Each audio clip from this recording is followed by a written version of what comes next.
मंत्री महोदयांचा राजीनामा घेतलेला आहे। हा राजीनामा स्वीकारल्याची बातमी आलेली आहे, पण आपल्या सर्वांना माहिती आहे फक्त काय तर राजीनामा स्वीकारून चालणार नाही। खरं तर हे सरकारच बरखास्त झालं पाहिजे। एकंदर महाराष्ट्र असेल, संपूर्ण महाराष्ट्रात कायदा सुव्यवस्थेची परिस्थिती आपण पाहतात। कुठे लहान मुलींवर अत्याचार, कुठे महिलांवर रेप होतो, मग तिथे गृहराज्यमंत्री बोलतात की हे सगळं शांततेत पार पडलं आणि म्हणून काही ऍक्शन करू शकत नाही। बसमध्ये एखादा रेप होतो आणि मंत्री सांगतात आता आम्ही अवेअरनेस आणि अलर्टनेसचे कॅम्पेन वाढवायचा प्रयत्न करतोय। तसंच संतोष देशमुख प्रकरणी आपल्याला आठवत असेल, साधारणपणे डिसेंबरपासून हा विषय सुरू आहे। खून कधी झाला त्याच्यानंतर जे अधिवेशन झालं, खून झाल्यानंतर अधिवेशन झाल्यानंतर संपूर्ण महाविकास आघाडीच्या सगळ्याच आमदारांनी हा विषय घेतला होता, जोरदार नागपूरमध्ये लावून धरला होता आणि आम्ही हीच मागणी करत होतो की एका पारदर्शक चौकशीसाठी ज्यांचं नाव येते अक्का म्हणून धनंजय मुंडे यांनी राजीनामा द्यावा।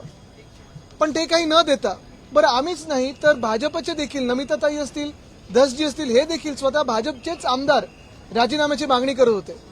भाषणं झाली, प्रत्येक बाजूनी भाषण झालं, प्रत्येकाने भाषणात जी काही त्या संतोष देशमुखवर जे काही प्रकार झाले होते, अत्याचार असतील, एकदमच भयानक प्रकार, म्हणजे कधी असं ऐकलं नव्हतं आपण, असं सगळं भयानक याचं वर्णन केलं। जितेंद्रजी आव्हाड यांनी देखील आपल्याला आठवत असेल भाषण करून संपूर्ण हाऊसला स्तब्ध केलं होतं। पण हे सगळं झाल्यानंतर देखील आम्हाला वाटलं होतं मुख्यमंत्री कुठेतरी ऐकून घेतील आणि न्याय देतील, पण मुख्यमंत्र्यांचे हात कशासाठी बांधले होते, कोणी बांधले होते, मैत्रीच्या नात्यात बांधले होते, कोलिशन धर्मामध्ये बांधले होते, कुठच्या कारणामुळे बांधले गेले होते आम्हाला माहित नाही। पण आम्हाला सांगितलं होतं त्यांनी की आम्ही न्याय देऊ, चौकशी लवकरच लवकर पूर्ण होईल। डिसेंबर संपूर्ण गेला, जानेवारी गेला, फेब्रुवारी गेला, आज मार्चमध्ये हे अधिवेशन सुरू झाल्यानंतर काल जे भयानक फोटो आलेले आहेत, मला वाटत नाही महाराष्ट्राने कधी अशी हत्या पाहिली असेल। सगळेच हादरून गेले, म्हणजे काल रात्री ते पाहताना देखील, व्हिज्युअल पाहताना देखील डोळ्यात पाणी होतं। अजूनही विचार करू शकत नाही की त्या परिवारावर आता हे सगळं पाहून काय त्यांच्या मनात असेल, काय त्यांचं हृदय काय असेल त्यांच्या मनात, खरोखर कळत नाही। माझंही मन हलून गेलेलं आहे। आज आपण पाहतोय की महाराष्ट्रात एक तरुण सरपंच असेल, तो कोणाचा भाऊ असेल, कोणाचा मुलगा असेल, कोणाचे वडील असेल, सगळ्यात महत्व म्हणजे भाजपचे पण कार्यकर्ते होतच ना ते। आज आपण काही लोकांना पाहतो, काही चिरीमिरी लोक आहेत जे सांगतात, धमक्या देतात की आम्ही फंड नाही देणार सरपंचांना, असं करू तसं करू, सरपंचांना न्याय द्या पहिला। आज जर ह्या सरपंचाला न्याय नाही दिला तर मग आपण राज्य म्हणून चाललोय तरी कुठे। भाजपची एक टॅगलाईन होती, महाराष्ट्र तर थांबणार नाही, पण हा महाराष्ट्र ज्याच्यात गुन्हेगारी सुरू आहे तो थांबलाच पाहिजे, थांबवलाच गेला पाहिजे। आणि म्हणून आमची सर्वांची मागणी हीच आहे की फक्त एका मंत्र्याचा राजीनामा नाही, त्याच्यावर कारवाई तर झालीच पाहिजे, सुधारित चार्जशीट आलीच पाहिजे।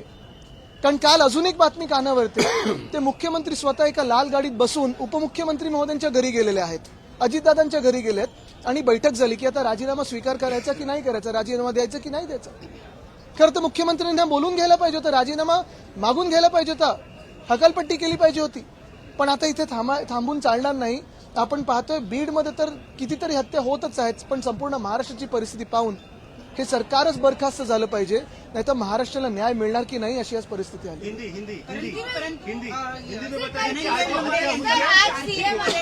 हेच मी सांगतोय, सुधारित चार्जशीट झाली पाहिजे, कारण आज सगळं कळतं ना, आपल्याच माध्यमातून सगळं कळतंय। मी अजूनही तुम्हाला अजून एक सांगतो, जे कोणी त्या फोटोमध्ये आहेत, ज्यांनी कोणी खून केला आहे, माझी तर मागणी आहे, मला माहित नाही इतर सगळे सहमत आहेत की नाही, पण माझी मागणी ही आहे की त्या लोकांना भर चौकात फाशी दिली पाहिजे, एक उदाहरण झालं पाहिजे। भावना व्यक्त करतो। अजूनही मला शब्द काही सुचतच नाहीयेत, कारण ते सगळं पाहिल्यानंतर खरोखर मन भरून येतं।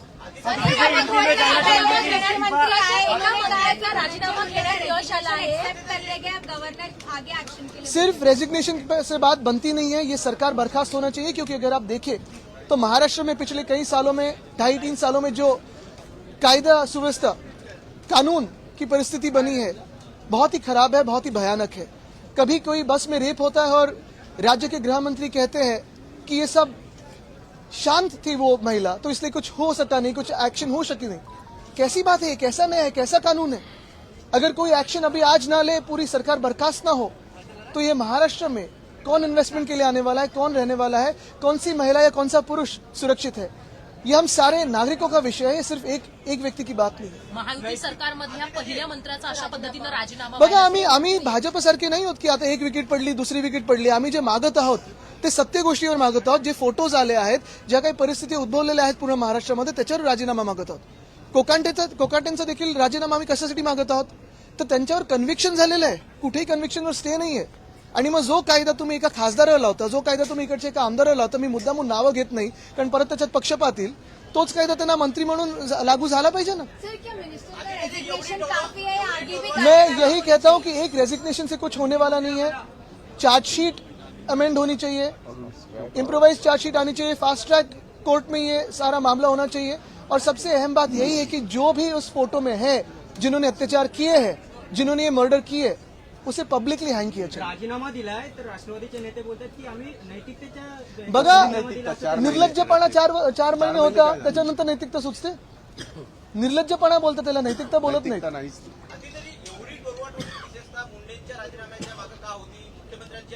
मी हेच विचारतोय की 130 लोकांचं तुमच्याकडे बहुमत असताना, सरकार जास्ती आहे पण अर्थात स्वतःचे 130 लोक आहेत, एवढं सगळं असून तुम्ही स्वतःच्या पक्षाच्या कार्यकर्त्याला न्याय देऊ शकत नाही.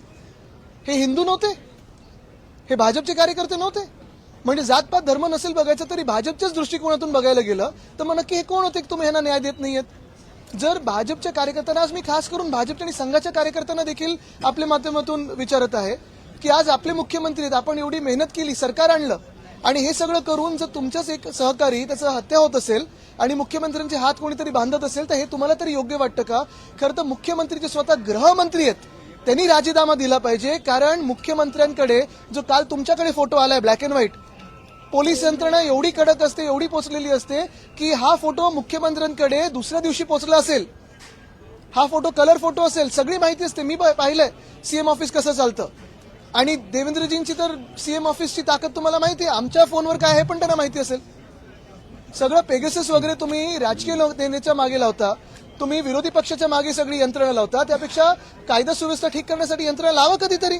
आणि म्हणून माझी मागणी ही आहे की देवेंद्र फडणवीसजींनी मुख्यमंत्री आणि गृहमंत्री म्हणून राजीनामा दिला पाहिजे. मला वाटतं सगळं सहमत असतील. गृहमंत्री म्हणून हे देवेंद्र फडणवीसांचं की इतक्या आधी यायला हव्या होत्या त्या गोष्टी आता समोर आलेल्या आहेत किंवा आणलेल्या बघा आता आपल्याला एक गोष्टी कळायला लागल्यात ना. गेल्या 2-3 महिन्यात किती घटना झाल्यात, आणि मग त्यांचे जे राज्यमंत्री आहेत त्यांचे तुम्ही स्टेटमेंट पाहिलेले आहेत.